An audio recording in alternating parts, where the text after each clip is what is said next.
All right, everyone. Mark Rogers TV, the voice of college football. Just minutes after the third edition of the college football playoff rankings were released by the selection committee just a few minutes ago on ESPN. The top 25 is out with week 13 coming up starting on Thursday night with a number of key matchups before rivalry weekend. The following weekend, Thanksgiving weekend, with Ohio State, Michigan, Alabama, Auburn, Clemson, South Carolina, and a number of key matchups, of course, on rivalry weekend. This weekend, it pretty much comes down to Baylor, Texas, Oklahoma, TCU. We've got Georgia taking on Texas A&M, Ohio State, Penn State, the headliner, along with, Utah taking on Arizona. We've got an Arizona State matchup against Oregon, and those basically the games that will be a factor into the college football playoff race, with also Minnesota taking on Northwestern. Again, Mark Rogers TV, the voice of college football. We'll dive into the rankings. I'm going to allow a few people to filter into the live chat, and I'll be taking your comments and questions. And, of course, the phone lines are open at 860-325-3687. And before we start talking rankings, I will let you know how you can contribute to what we do here each and every day, not just during football season, but in the middle of May, in the middle of June. We are talking college football every day. I think you'll be a bit astounded if you've joined us for a first time to see the college football that we cover on a daily basis. Even this week, we've already lined up previews for Ohio State, Penn State, Minnesota, Northwestern, Georgia, Texas A&M. On and on and on. USC and their game coming up against UCLA, Oklahoma and TCU, Baylor and Texas, and others. All right, let's check out the top 25, and then I'll check out the live chat. And again, you can call me at 860-325-3687. Please, if you do any Amazon shopping, Christmas is coming. So I know that a ton of you will be on Amazon. Please use the link in the description section of any of the videos. There's a link right there for Amazon shopping. It's the same exact shopping experience. Just use the link and you contribute to the channel. All right, let's check out the live chat as well as we will the college football playoff rankings. I apologize that there was no notification for this live stream in particular, but our attempt will be to join you each and every Tuesday night following the rankings. Hopefully, many of you caught the notification that our Florida State Seminoles live show has been changed. We relaunched on Tuesday night just a few minutes ago at 7 o'clock Eastern Time. Let's dive into it. We've got LSU at 1, Ohio State 2, Clemson 3, Georgia 4, Alabama 5, Oregon 6. So far, that looks mighty close to, let's see, the top 25 that actually makes sense that was released on Sunday. So I can't have a whole lot to say negatively about the selection committee and their choices thus far as they match my top 6. They've got Utah at 7, Penn State at 8, Oklahoma's 9, and Minnesota 10. That's probably the drop-off point in regards to, yes, the rankings go all the way to top 25, but in distinguishing those teams that have any legitimate shot of making the college football playoff, I think it ends with Minnesota at 10, because then you have 2 lost teams jumping in at 11, starting with Florida, Wisconsin, and Michigan. Baylor might be the exception, of course, at 14, as they blew a 25-point lead against Oklahoma in the Big 12 championship game.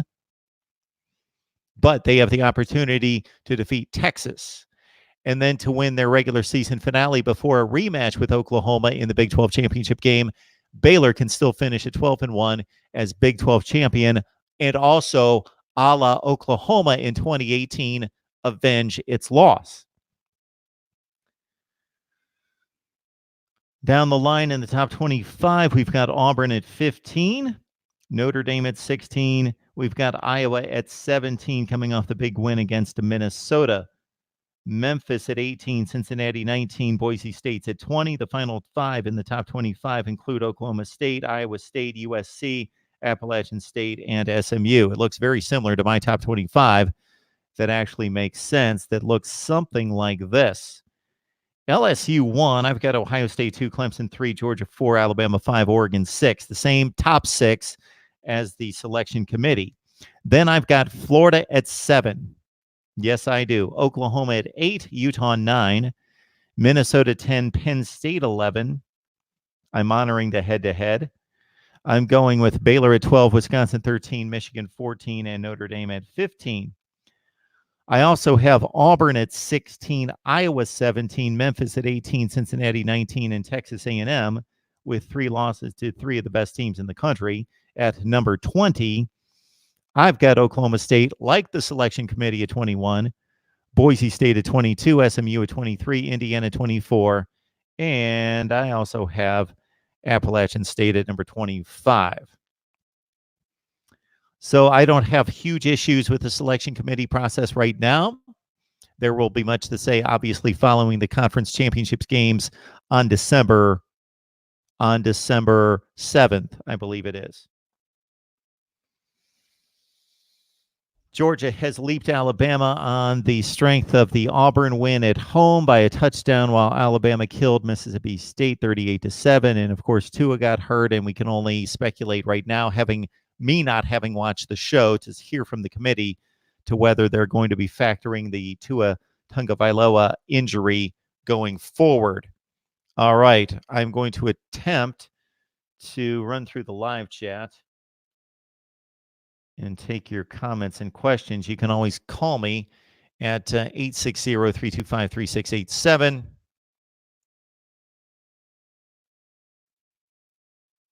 And there we go. All right, in the live chat.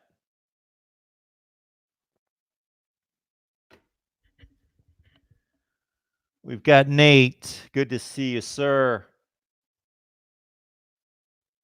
BS, the Texas A&M is not ranked coming in from Hannibal Knights. I agree. I've got Texas A&M ranked as well at number 20. Nate Kingston, Michigan would win against Ohio State if they play well. Like Nate Kingston, what are you thankful for, chat? That would be good. That could be our Thanksgiving live chat topic.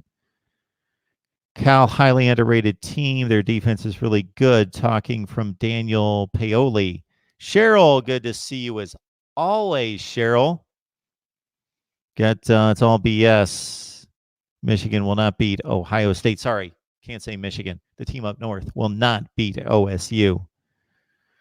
Johnny Bay's on the line. We got Jay Jobs. Good to see you as always. Chase Young back. Yes, it's all BS, letting us know that the Ohio State pass rusher will be back for the big Penn State game. The Buckeyes an 18-point favorite. I have recorded and posted a video from the Penn State side and also a preview coming from the Ohio State side on the big matchup in Columbus. Clemson alum 98. LSU is going down to the Dogs in the SEC championship game. Daniel, USC or Texas A&M, who is better? Off the top of my head, Texas A&M. I do not see Texas A&M going to BYU and losing. USC lost to Washington on the road. They lost to BYU. They played Notre Dame well on the road. And their fourth loss was to Oregon. Yes, Texas A&M doesn't lose to Oregon by 32 points. Texas A&M is better than USC. Not by a ton, but they are better in my estimation. Mineral Tim 79, I hope you got the answer, Mineral Tim 79, to your question in the previous live stream. We're talking Ohio State football live this Thursday night at 8 o'clock Eastern time, so please mark your calendars. I don't know yet as to whether that will be the permanent time, but it is this week, Thursday night at 8 o'clock Eastern, talking Ohio State football with a big Penn State game coming up. All right, the live stream jumped on me here. Clemson alum 98. Let's talk final rankings before the playoffs. Ohio State, Clemson, Georgia, Utah. Championship game, Clemson, Ohio State. So Clemson alum 98 thinks that the SEC will be limited to one team. That's Georgia winning the SEC championship game. He does not believe that LSU will make it after losing the title game, and that Utah will sweep through with one loss and get into the Final Four. That certainly could happen, but I don't see how LSU is going to miss the playoff unless they lose to Texas A&M. Then they lose the SEC championship game. Or, of course, they lose to Arkansas this week as a 46-point favorite.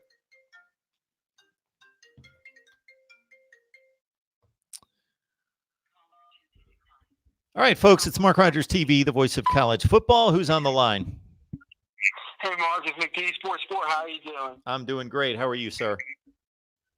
I'm doing okay. I have one question for you before I go off on this poll. What did you think about this poll that came out about an hour 20 ago? Sure. So I was doing a live stream during the poll, so I didn't see it initially. It's not a poll. Let's clarify this. This is not a poll. So anybody who calls this a poll, it's not a poll. I understand the confusion there. Yeah. But anyway, the rankings came out, and I didn't see them till just so I did not see the rankings until I just read them off. So they've got the same top 6 that I do. So I obviously don't have an issue with that. I'm trying to think if anything stands out to me other than that. I think they tend to reward some of the teams in the group of 5 a little bit. Not Cincinnati, Memphis. They've got them placed about where I do, but they tend to bring some of those teams into the rankings, and I tend to favor some of the teams in the Power 5 that play much tougher schedules, like a Texas A&M that has lost 3 games against Clemson, Auburn, and Alabama. That's the only thing that really stands out to me. They've got Utah higher than I do. They've got Oklahoma a bit higher than I do off the top of my head, maybe by 1 or 2 spots. What do you think? Okay. I think 1 through 6, I agree. I'm absolutely fine with that. I'm okay with Utah at 7. I had Oklahoma at 8 and Penn State at 10 and Minnesota at 9. So a bit of a switch up there, but I'm okay with that because I had the same 3 teams. I think a kind of high in Wisconsin. I disagree with Penn State being ahead of Minnesota because of the head-to-head. So actually, let me take that comment back. I just said Penn State should not be ahead of Minnesota because of the head-to-head. I think that's ridiculous. What do you think about that? So it's my rule to honor the head-to-head. 2 teams played on the same field. 1 team won the game. They proved to be better on that given day, and that's the only thing we have to go by, unless the record's different. As long as the record is the same, let's say both teams are 8-2, I'm going to favor the team that won the head-to-head matchup. Let's say the 7-3 team beat the 8-2 team. I'm then going to consider it. Then I'm going to delve into the resume and see, okay, should I rank the 7-3 team that beat the 8-2 team higher than the 8-2 team? That's a questionable call. That goes more into resume. Then, however, we get to this point in the season, and it becomes difficult because, for example, follow me here, Team A beat Team B, so you want to honor that, but Team B beat Team C, okay, but Team C, they beat Team A, so you can't always honor the head-to-head, even when the record's the same. And I agree with that. I agree 1,000% about that, but the rules are the same, so that's why I have a problem with that right there. I'll put Minnesota. I agree. Penn State. I think Ohio, Wisconsin. I'm shocked they didn't drop Baylor more because I thought they were disrespecting Baylor. And I dropped Baylor some of my poll, but I had Baylor in the top 10. And I dropped them actually at number 14 as well. So me and me agree on that. I think, personally, I think Boise State's the best group of 5 team because Boise State, if you look at their resume, they beat Air Force, who has 2 losses, and they're in my top 25 Air Forces. They beat Florida State, who is going to be in a bowl game this year.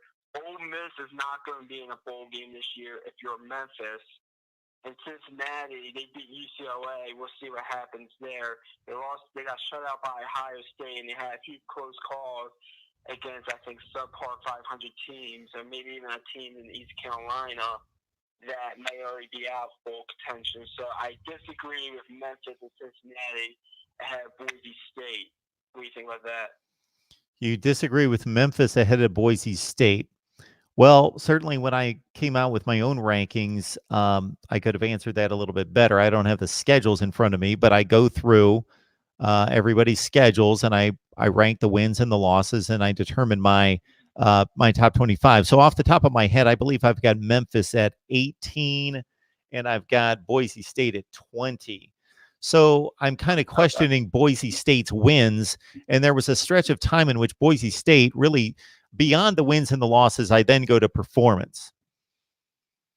So, for example, if we're looking at Auburn and we're looking at Texas A&M, let's say, and they didn't play each other, and we're evaluating their play against Alabama, and Auburn lost to Alabama by a field goal, and Texas A&M lost to Alabama by 50 points. Well, even though it was just a loss for each one of them, we're also needing to evaluate how well they played, because that indicates how good a football team they are. So Boise State at a stretch, and I could try to look for it here, where they did not perform well. They were beating a lot of bad teams by one score. The only one-score games they were in this year went to Florida State on the road, and that game was in Tallahassee. They beat Marshall by a touchdown at home, but I think Marshall's a good team. They beat a one-loss Louisiana Tech team who now has 2 losses. So I don't really condemn them that much for that close win. The San Jose State win by 10 points. I mean, give or take, San Jose State has been a bit better than expected. This year they had, I think, 3 Mountain West wins, and it was on the road. So I condemn them a little bit for that. And the Wyoming win at home in overtime by 3 points. I mean, that's probably really the only true win I think you could condemn them on, or how close it was. But if you look at Boise State, outside of Appalachian State, because I'll get into Appalachian State here in a second, because I have a problem where Appalachian State is. I think that, the committee is extremely underrating them. I personally just think if you look between the American and the Mountain West, out of the group of 5 teams that are being ranked, Boise State has the best Power 5 win on the road against Florida State. Memphis beat Ole Miss at home, and Cincinnati beat UCLA at home. Boise State had to travel across the country in a game that had schedule changes because of a hurricane, and they went on the road and beat a Florida State team, coming back down 31-13. So that's why I think Boise State's personally the best group of 5 team right now. I mean, so that's basically my argument. So your argument about the Ole Miss Florida State comparison is certainly a valid one, but it's not a slam dunk argument. It's not like Florida State's miles better than Ole Miss. They're very comparable football teams. They're not good football teams. And Ole Miss plays a much more difficult schedule in a tougher conference. So they've had to go up against that. I'm looking at Memphis right now. And again, I just evaluated the schedule a couple days ago when I put together my top 25. They beat a good Navy team, 35-23, a Navy team that was ranked just a couple weeks ago by the College Football Playoff Selection Committee, although they got trounced by Notre Dame. And I always thought once Navy made those initial rankings, and I think stayed in the rankings for 2 weeks, I thought that was ridiculous. They hadn't beaten anyone good. And then they showed us against Notre Dame that they're really not that good, but they're a decent team. So that's a decent win. The one loss for Memphis, of course, against Temple. And if you look into that game, McD Sports 4, Memphis got robbed near the end of that game, officiating blunder in that one, and probably would have beaten Temple. So most likely they would have. They are an undefeated football team. I can't go through the entire dynamics of the situation, but believe me, I've got my group of 5 guy that explained the whole situation and said Memphis really got ripped off at the end of that game. Should have beaten Temple. They could be undefeated. Tulane's a pretty decent team. They beat them by 30, and they beat, of course, SMU's probably their best win, along with Navy. They beat SMU by 6, and they just beat Houston by 18. Houston's not that good. So I think it's definitely an interesting debate between Boise State and Memphis. Certainly, Memphis is going to have the chance to show us something against Cincinnati. and against its Conference USA opponent in the championship game, which will most likely be maybe Cincinnati again. We'll see. And I also have another issue, and the argument you made about how the refs were ripping off Memphis there in that Temple game is the argument I was going to make about USC at 23. I'm going to be honest with you, Mark. This is probably one of the dumbest things I've ever seen. USC 23, they beat Utah. Yep. Remember after that game we did the live show and I called up and I said basically Utah had no chance in that game because how the refs are calling that game, calling everything ticky-tack. I do. When Utah is one of the physical teams in the country. So I thought that Utah lost that game because of officiating personally, because Utah can't play their game. They play a very physical game, and they couldn't play that type of game because the refs were calling every little thing in that game. So I don't really hold that loss really against Utah. I thought that they got hosed by the refs personally. And outside of the Utah win, USC's best win might be take your pick at Cal or Arizona State. I'll go with Cal since they beat Washington. But they got blown out by Oregon at home. They lost to BYU. Make what you want about that. And then they lost by 2 touchdowns on the road to Washington. So I have a big problem with USC at 23. If you want to put Iowa State at 25, fine. I think there's a few teams in the ACC. I'm talking specifically if you look at strength of schedule. I will go with Wake Forest and Virginia Tech, and I'll go Texas A&M over Iowa State. But if you want to put them at 25, I'm okay with that. I'm not going to really argue that point. But I have a big problem with USC at 23, and I have a big problem with the Appalachian State sitting at 24. I think, and SMU really sitting at 25. I think those two teams are being underrated. But what do you think of USC at 23? Okay, well, I think it's difficult anytime we take a Power 5 and try to compare it to a Group of 5. So that's just the way it is in terms of these rankings. We have to try to evaluate. Typically, they're like 3 and 4 loss Power 5 teams against 1 loss Group of 5 teams and figure out, okay, well, we know that the Power 5 team played a much more difficult schedule, but they're 6 and 4, 7 and 3 versus a 9 and 1 Group of 5. So that's always a difficult comparison to make. Now, you just made the statement that you think Virginia Tech, who else did you name out of the ACC? Forest. Wake Forest are better than USC. And I would say on strength of wins and losses, I think Wake Forest. I did it myself because I make my top 25 for fun every week, and I have my own formula, which I'm not going to take time to explain because that's going to take too long. Wake Forest had a stronger resume based on strength of wins and losses than Virginia Tech did, despite losing 52-3 to Clemson last Saturday. Okay. And I guarantee you, looking at just looking at Wake Forest and USC's resumes, I guarantee you Wake Forest would beat USC. I'm pretty sure Virginia Tech would as well. Wait a minute. You're telling me that you're telling me, McD, that you guarantee that Wake and Virginia Tech would beat USC? I will pick Wake Forest right now over USC. Virginia Tech I have to think about, but I would take Wake Forest right now over USC. I don't know about that. I would not be stupid enough, as many people out there do, to say this was definitely going to happen one way or the other, because we don't know. We can only speculate, and it's not going to happen because they're not going to play, and we just don't know. But at first glance, if you told me USC and Wake Forest were going to play Saturday at a neutral site, without thinking about it, I'll take USC. And I'll take USC against Virginia Tech.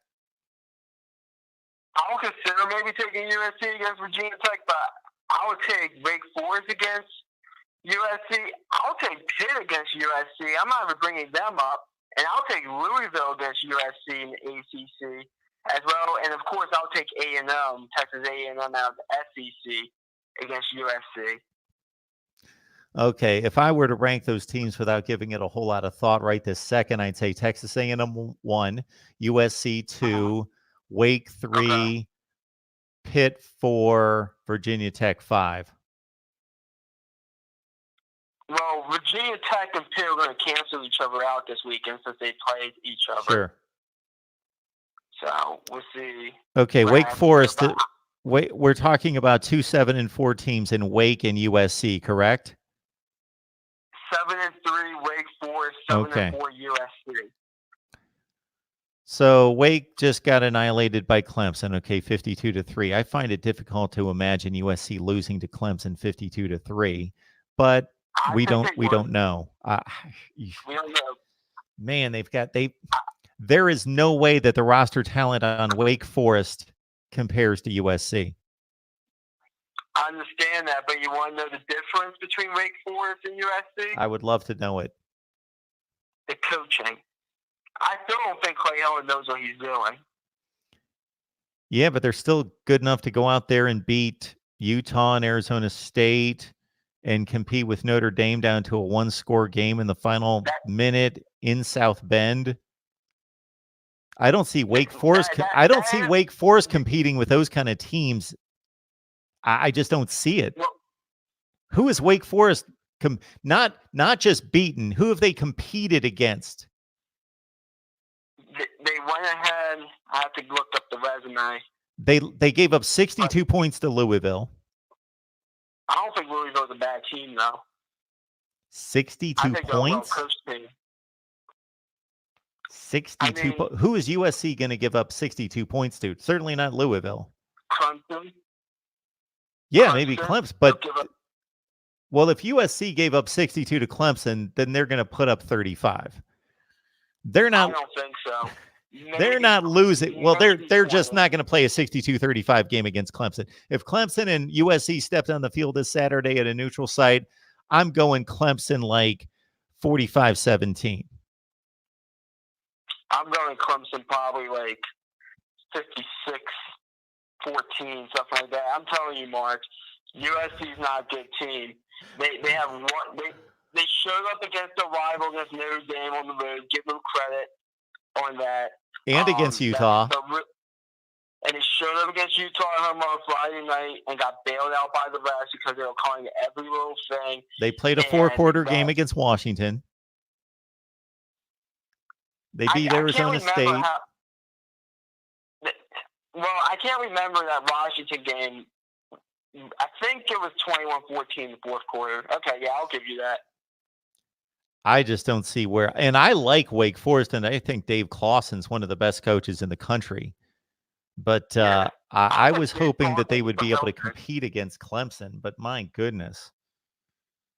Well, I don't think any of the teams we're talking about can really compete against Clemson. I mean, we saw Texas A&M. That game was really a 24-3 game. I mean, they scored a touchdown with 15 seconds left. Sure. So. I mean, A&M. I think A&M will beat USC by at least 2 to 3 touchdowns. I'll probably take Wake Forest by 10 points, probably something like that. Virginia Tech flip a coin, Pitt flip a coin, Louisville flip a coin, but I have a big problem with USC at 23. I mean, they lost to BYU. I know BYU. They had the wins over Boise State. But BYU, I mean, they lost to Toledo. They beat Boise State. They just beat the team that you said was the best in the group of 5. And that game was a 3-point game. And if you watch that game, stay up late at night for that game, it was basically a back-and-forth match. And Boise State, you just couldn't execute at the end. Which happens. It happens. I mean, look at Georgia and South Carolina. Georgia was what, 24-point favorite and lost. So I mean, I think you have to a game like that, like a close game that went into overtime as well. I don't think you can really count that too much against a team. Well, I'm going to ask the live chat to weigh in on Wake, USC, Virginia Tech. Rank them 1 through 3. Who's Virginia Tech beating that's any good? Miami? Is that their best win? It's got to be. They beat Wake. And they beat Wake. There you go. Wake lost to Virginia Tech. Okay. Yes. Virginia Tech lost to Duke by 35. They beat Furman and they beat Old Dominion by 1 and 2 scores. Virginia Tech got waxed by Notre Dame. I just think personally, USC, I think they got lucky against Utah. They went out and played well against their rival, but outside of that, they beat some 5-5 teams. I mean, congrats, you're maybe the fourth best team in the Pac-12. Sure. Now, if they go out and beat UCLA convincingly, then yeah, I think there's an argument there. Yeah, you place them in the top 25. We're already having the argument. The argument's not going to be there after they beat UCLA. The argument's here right now because I'm not seeing anybody that Wake Forest has beaten that's any good. Is Virginia? Well, they lost to Virginia Tech. Yeah, I'm not seeing their decent wins. Yeah, I just think Wake Forest personally. I mean, I just really thought that they were a good team going into the season. I mean, I might be high on them, but I'm telling you, there is no way USC should be ranked in the top 25. That's basically my main point right here. I mean, take it what you want as you want, but there is no way that that USC should be in this top 25. And Virginia Tech only lost to Notre Dame by 1 point, and USC lost to them by 3. I know it's not like much of an argument, but just all right. That out there. Well, I have not done a great job of monitoring the live chat, but I've got to think that we've driven away just droves of people comparing Wake Forest and USC, comparing like the 25th best teams in the country. So I don't have any issue with your argument against USC because I didn't include them in my top 25 rankings, but I did have them listed, and I had them under consideration to put into the top 25, but I didn't do so. So I certainly agree with you that they're not at 23 and should not be there.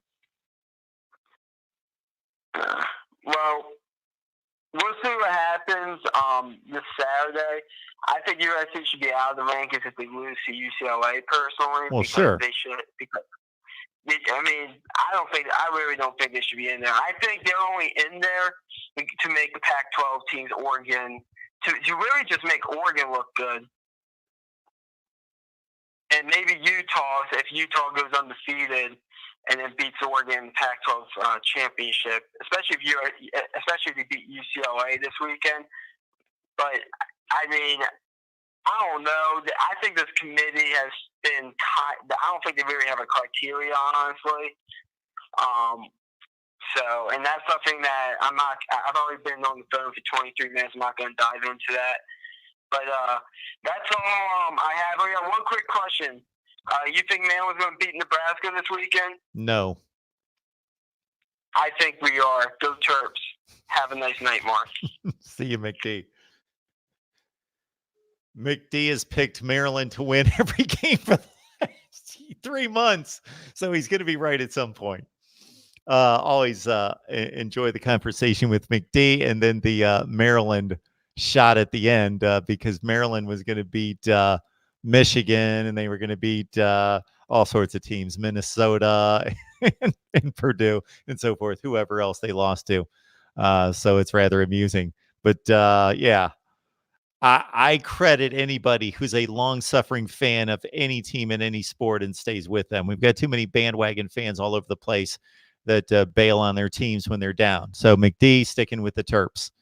And maybe better luck next year, but they should have made a better hire at head coach. Why Mike Locksley got that job, I have no idea.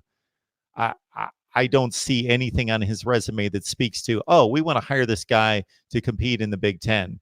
He went 3-31 at New Mexico, and he had off-the-field issues there. And he was here and lost 5 out of 6 games, and I just don't see anything on the guy's resume that speaks to this guy is going to turn around a situation here at Maryland that needs to be turned around. culturally, and then he's an excellent leader of men on the football field. He might be, like some other coaches, very good with young men in regards to leading them off the field. But in terms of running a football program, maybe he'll prove me wrong at some point. But to date, he has yet to do so. And I said at the time that he was hired by Maryland, why did you hire this guy? I don't see it. All right, Mark Rogers TV, the voice of college football, checking out the college football playoff rankings, top 25. I release my top 25 every Sunday, the top 25 that actually makes sense. So you can see right there the way I believe that the team should be ranked based on their resume, not based on necessarily how I feel that they should be ranked on how good they are. So, for example, I've had Oklahoma, by some people's standards, underranked throughout the season because they just didn't play any good teams and didn't beat any good teams. And then they started to beat a few decent teams and they rose in my rankings. But for quite a long time, they were 3-0 and 4-0 and hadn't beaten anybody with a pulse. So the ranking reflected it. When they finally beat a couple decent teams, they rose in the rankings. Then they lost to Kansas State and they dropped in the rankings. But I think Oklahoma is a little overvalued based on what I've seen. Now, of course, they did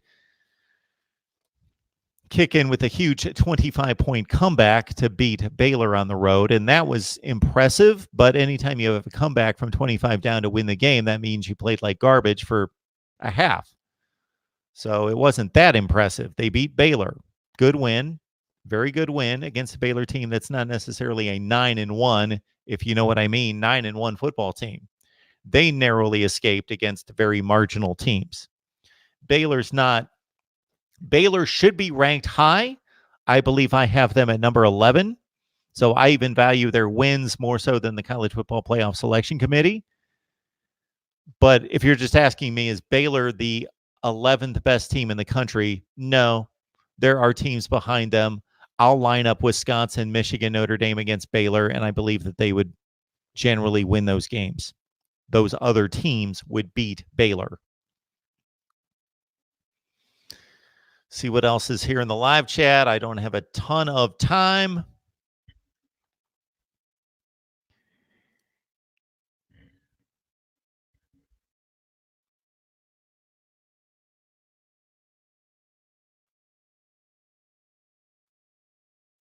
Of course, Clemson Alum 98 vouching for McD Sports 4 on the ACC slant that Virginia Tech, Pitt, and Virginia are probably the three. We weren't talking about Virginia, but anyway, that they were better than USC. Okay, Clemson Alum 98. Man, I love you, love the contribution and all that, but we need to distinguish football teams. So this is not 2018, this is 2019. You don't have the same team you had last year. Are there some key components that are the same on the football team? Absolutely.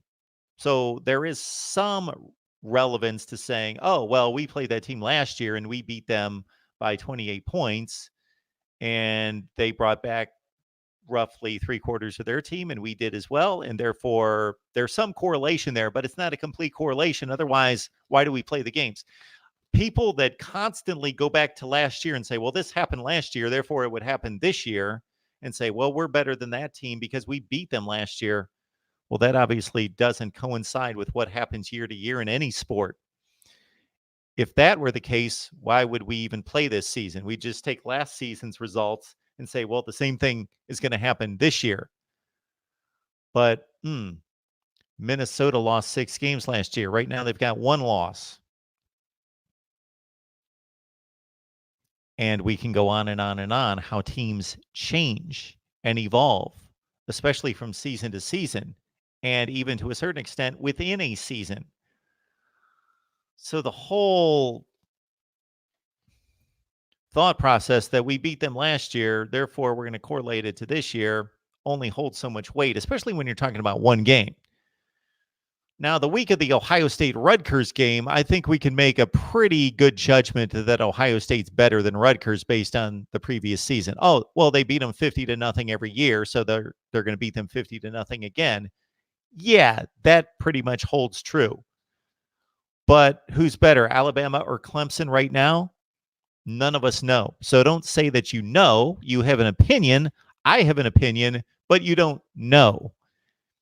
And if the two teams would have played multiple times last year, would Clemson have averaged a 28-point win against Alabama? Hell no. That's reasonable to say. When it mattered, did they beat Alabama by 28 points? Absolutely. Give them credit for beating Alabama by 28 points and winning the national championship.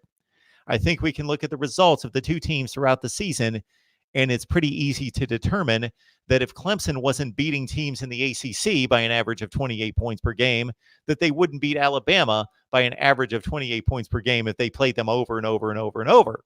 They played them once, and they beat them by 28 points. Purdue played Ohio State once, and they beat them by 29 points. Does that mean Purdue would beat Ohio State every game 29 points? No. It probably actually means that they would never beat Ohio State if they played another 9 times in a 10-game series. All right.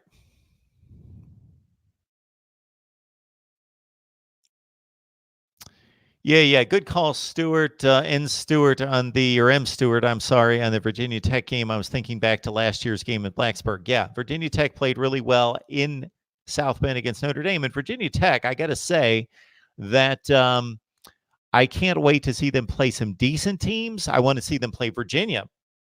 There's a decent team because they are a much improved team.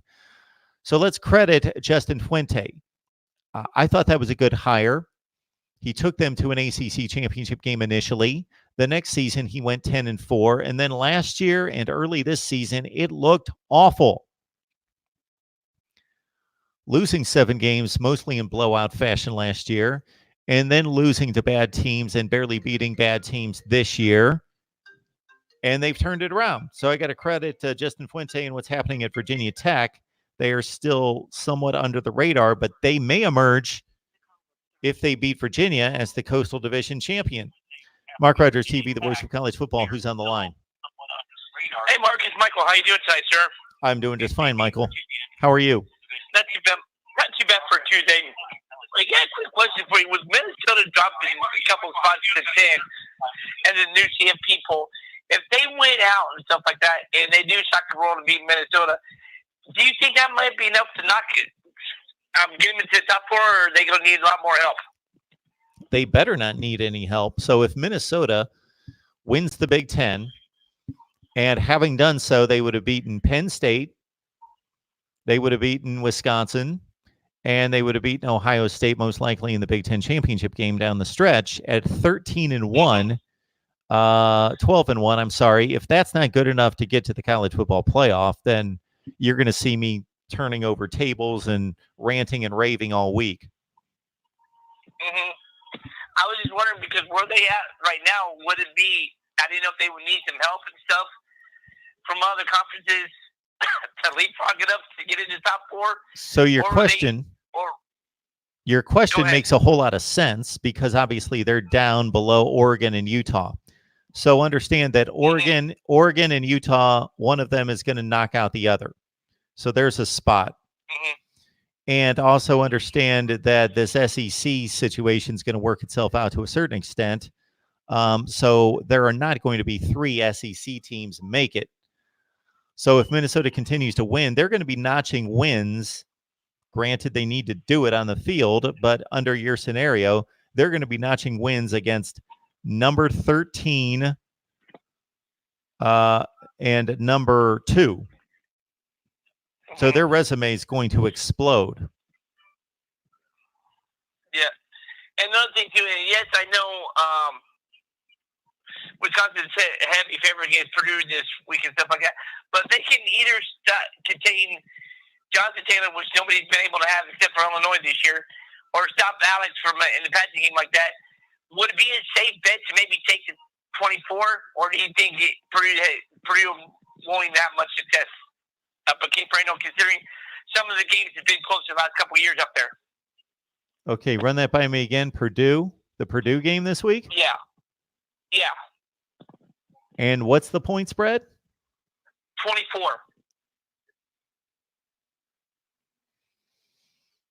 Purdue at Wisconsin, 24 points? Yeah. That's a tough spread. That one's not jumping out to me. I had 4 that jumped out to me last week as I made confidence picks, and I hit on all 4, but that's certainly one. Wisconsin's a 24-point favorite. You know what I would do if I were you? I would take all the like opponents, because there's got to be 4 or 5 of them at this point in the season, and I would do some score comparisons.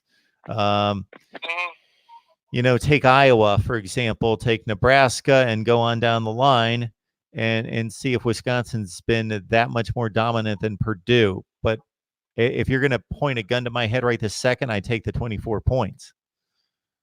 Because they played them tough last couple times up in Camp Randall and stuff. And the last time they got shellacked was like Denver Hazel's last season in Purdue, but that was like 3 years ago. I was just wondering, all right, Mark, I know you probably get another callers in. Need to talk some more. Thanks for your time. Have a great week, man. Thank you so much. I appreciate the call. M. Stewart, Mark likes to talk crap about the ACC. Okay, well, if you were with me, and you probably weren't, in 2016, I didn't talk crap about the ACC. I said it was on the field the best conference in college football because that's what the results told me. But the results are not telling us that this year. The results are telling us that Clemson is arguably the best team in the country. And then after that, you have to go down to about number 30 in the country to find a team in the ACC. What games have the ACC won outside of the ACC? Everybody lost to Notre Dame. And they're losing all these non-conference games pretty much across the board. So you need to make a case for me. DeAndre, thank you so much for the contribution here. Nice Guy TV.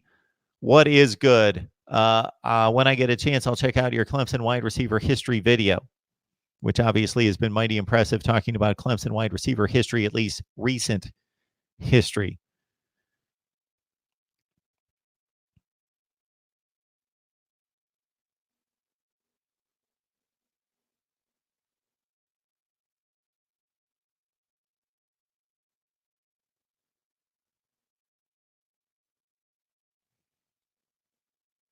I am just checking out the live chat, and I'm quite a ways behind. So we've got a few people chiming in on the question that I asked, so I should honor your comments here. SC would smoke Wake, according to T-Duck. Then we've got CCC Machine, who likes USC in that matchup. We got M. Stewart, Virginia Tech, USC number 2, Wake 3. We've got OSU Buckeyes 14, likes SC, then Virginia Tech, then Wake. Swampy McGee says USC is the best team of those 3, then Virginia Tech, then Wake. And so forth and so on. We got the big brother with USC, Virginia Tech, and Wake. Of course, the Hokies and the Demon Deacons played on the field, so that one's a difficult one to argue, especially with the game not being that close.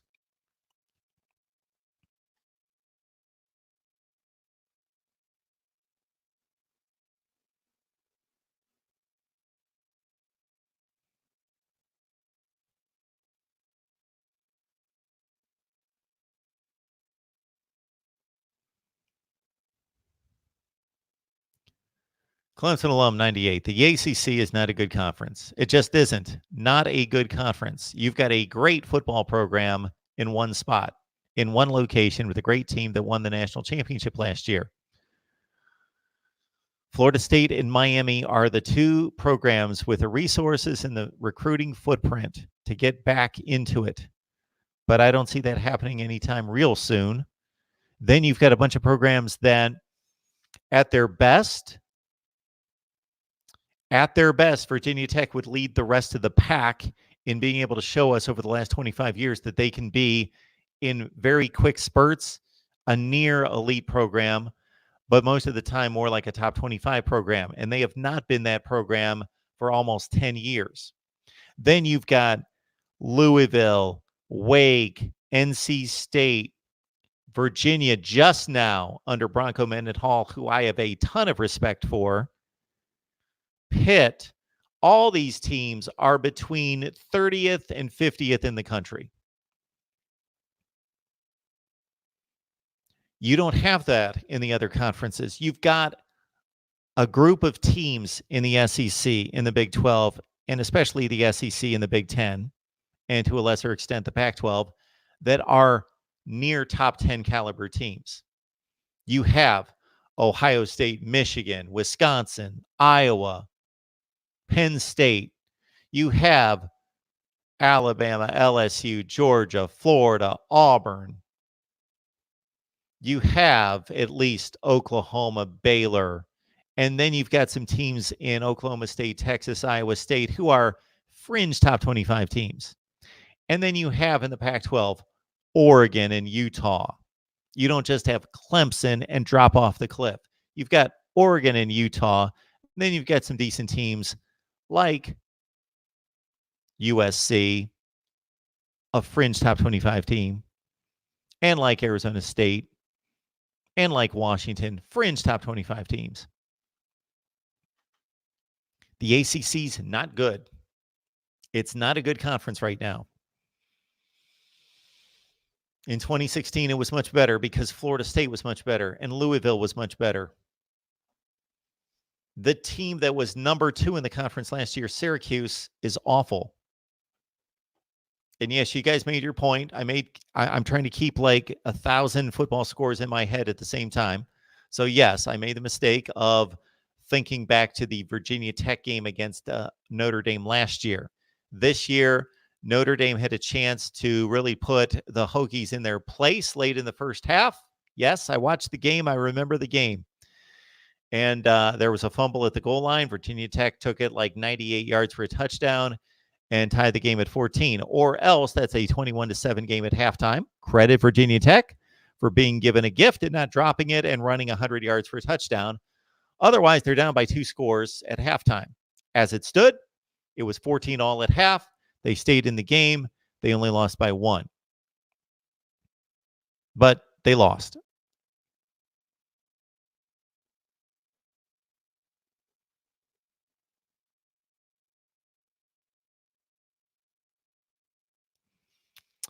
All right, everyone. Mark Rogers TV, the voice of college football.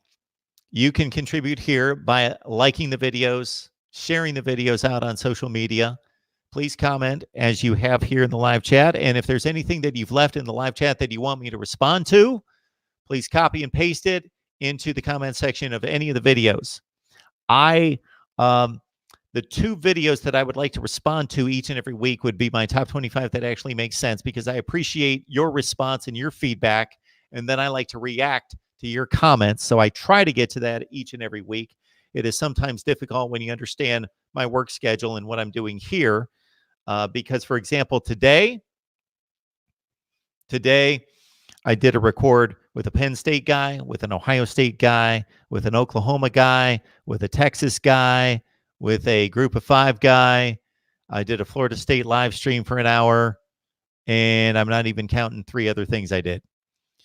In addition to trying to run this as a business, because otherwise it's not going to be sustainable if I don't start running it as a business.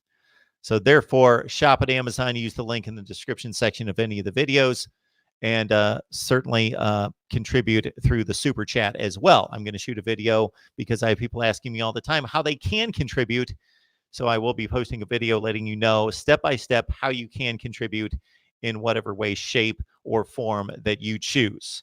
I will have much more to say on the playoff scenarios and race. I've posted videos outlining the SEC and the Big 12 and the Pac-12 and their college football playoff scenarios. I will be posting a video on the Big 10 as well. Look out for our take on Michigan State and Mark D'Antonio. That was posted recently with courtesy Steve Dace of Michigan Podcast, and his thoughts on Michigan, Indiana, as well, as we're getting to all the big game matchups coming up this Saturday right here at Mark Rogers TV, the voice of college football. We will see you next time. I'm going to scan the chat, respond to any comments, but we will see you very soon.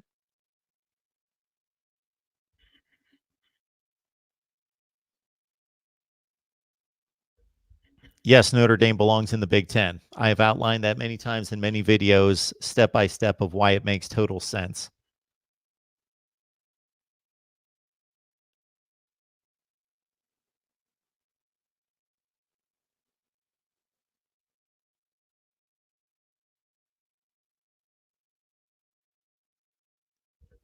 Tomahawk, yes, rank the Power 5 conferences. Love to do that. You know that. I lost my place.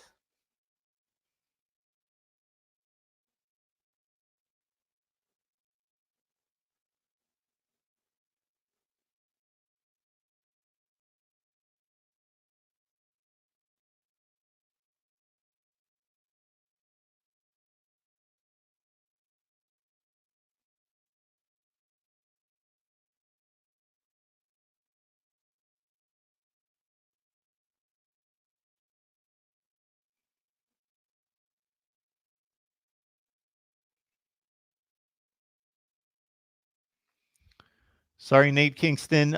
We will make it available for you to call in next time.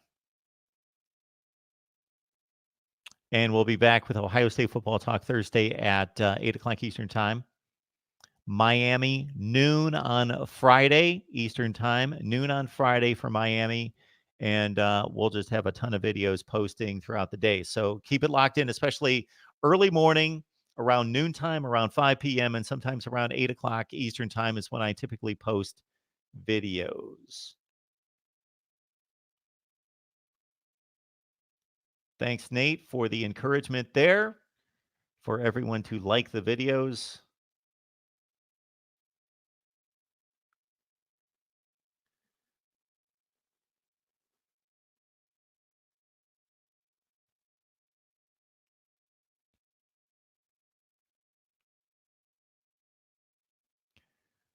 Hey, Michael, just to let you know, I posted a video several years ago, and I'll probably revise it during the off season, in which I completely restructured the Power Five. And what I did was I brought in the best of the group of five, meaning Boise State and Houston and others, and I reconfigured it into 6 12-team conferences, 72 teams. And so we didn't have a 14-team conference here and a 10-team conference there and a 12-team conference there. No, everybody had 12 teams.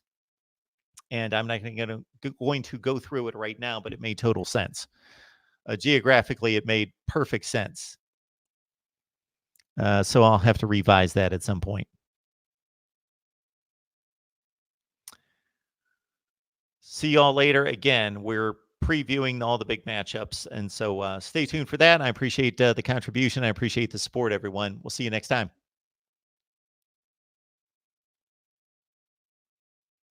Thanks, Cheryl.